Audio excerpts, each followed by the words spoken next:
So today we're going to work on a John Deere tractor, eh? Do me a favor though, when you find the part of the video that lets you know what you gotta know, turn down the volume on this video and let them go, yo! All day. Or all night. All night's great too, while you're sleeping. Okay, so today here on the channel, we got a bunch of flip manufacturing stuff that we're going to install on my John Deere mower. Now, my John Deere mower is an LA130. This video just isn't for the John Deere 130, yo. There's plenty of makes and models this will work for. So, don't worry, don't get despaired if this is not the type of John Deere that you have.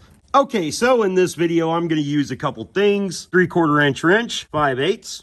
11/16 or pliers, a head screwdriver, air hammer, or just a regular hammer, and a grease gun. Possibly some wire cutters, but more than likely not. A couple punches. So if you don't know me, my name is Clay from the Clay Way. I make a rhyme or two to help you remember just what to do. If this video is helpful, please consider subscribing, clicking the notification, sharing my videos, and give me them sweet old thumbs up.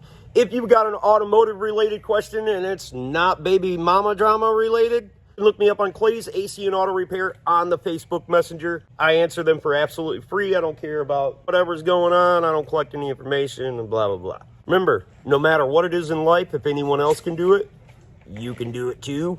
Don't be the next to them, be the very first to you. Now, I'm probably not going to be installing the selector here, but I am going to describe to you how this works. So if your steering wheel is doing that, well, chances are these are gone and you ain't gonna steer too far. Oh, here's what you can do. You can pick up the steering wheel and maybe it'll allow you to turn it a little bit too. Now, the major reason that your steering is skipping is because this is either worn out, the teeth are worn out there, the teeth are worn out here, or them are really rusty right there. But the number one reason is because these bushings will disintegrate over time and usage.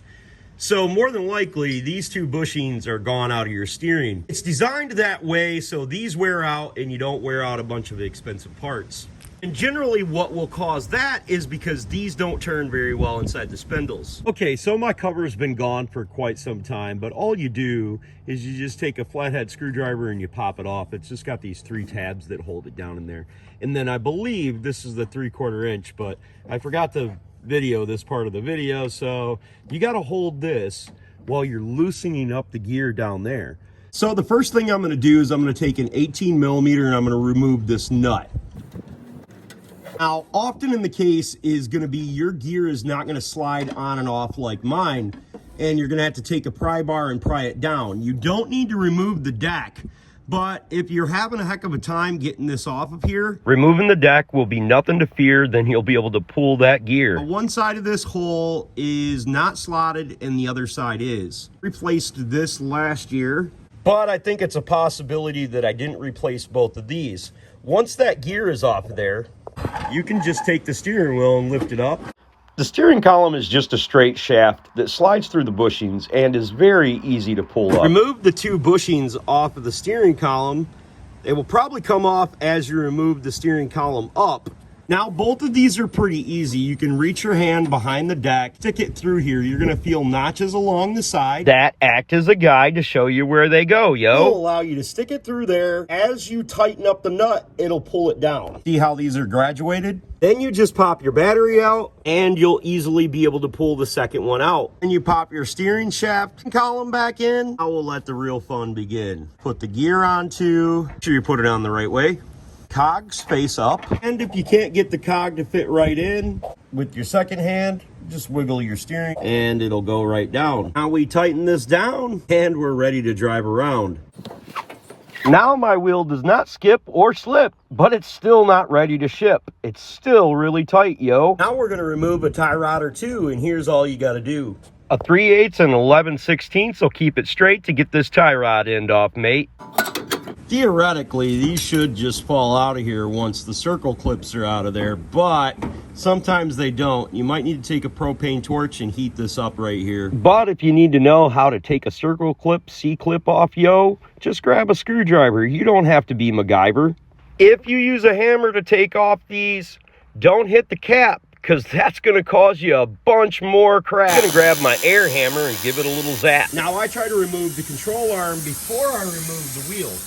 it allows me to get leverage to be able to move it back and forth to try to work it out of its place. Now under the dirt and grime, you're gonna find one of these. Just grab a screwdriver, yo, and then there you go. The original one has a lot of play, eh?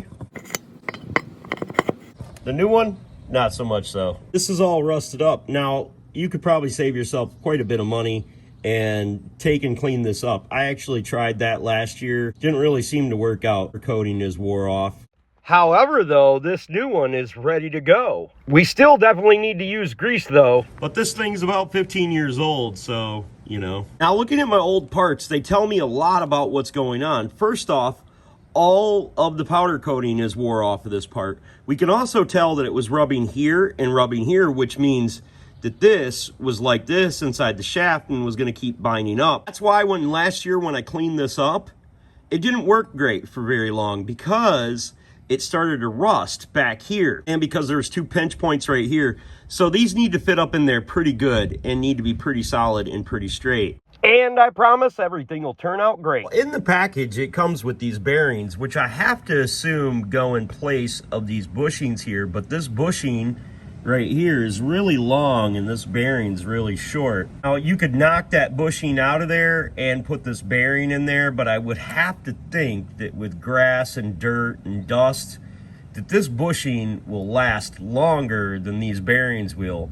And since these wheels spin pretty free, I don't think I need to use them. If you want to do that, you can just take a screwdriver in the center of there. There's a grease from the grease zerd up here, and pop them out of there and pop them right inside there. I would imagine on the more expensive versions of this flip manufacturing, there's bushings that go on here, and these are probably 3/4 inch shafts. So a bushing here and a bushing there won't hurt anywhere. Okay, so I needed 2 of these bushings like this so I can put the clip on here, but the theory is that since the pressure is always pushing up on this, I don't technically need that clip. Because we're not doing none of the hazard ship.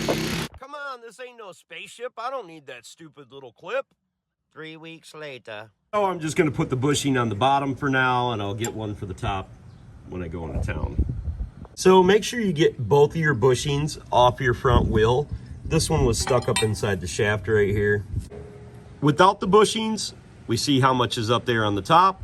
And with both bushings, which are identical to the bushings for your wheel, we can see that our clip would stay on there and it would hold that from going up and down. Without the bushings on the wheel, it will stick out that far and your clip will fall off. The smaller bushing goes on the inside. The larger bushing goes on the outside. So there is a left and a right to these. Put them together. The left side, both of these are straight. Now we can squeeze that on with a pair of pliers, pop it around the edges. All we got to do is make sure we grease everything up on the inside and the outside of our wheel and put our dust covers on. Then we fill our tires up to about 12 psi, double check that we got all our tie rods tightened down and everything greased up, and we're ready to mow. So there you go. My name's Clay with the Clayway, and I hope this video helped you today. Remember, please consider subscribing, clicking the notification, sharing my videos, give me them sweet old thumbs up. Don't be the next to them, be the very first to you, and if anyone else can do it, I promise you, you can do it too. God bless, folks. Have the greatest of days.